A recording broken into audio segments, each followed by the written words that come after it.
লাপার পাল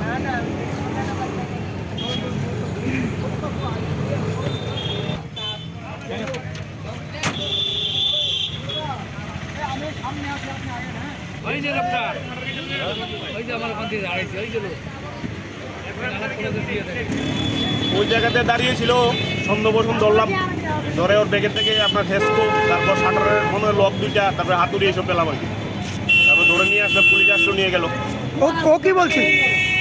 ও তো বলছে এবার জনসাধারণ ছিল, ও বলছে আমি ওকে ওখান থেকে এনেছি, ওখান থেকে এনেছি। এবার পুলিশ দেখবে কি কোথায় কোথা থেকে এনেছে বা কী করছে।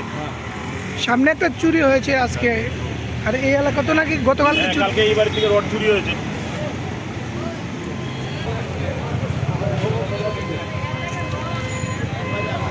হ্যাঁ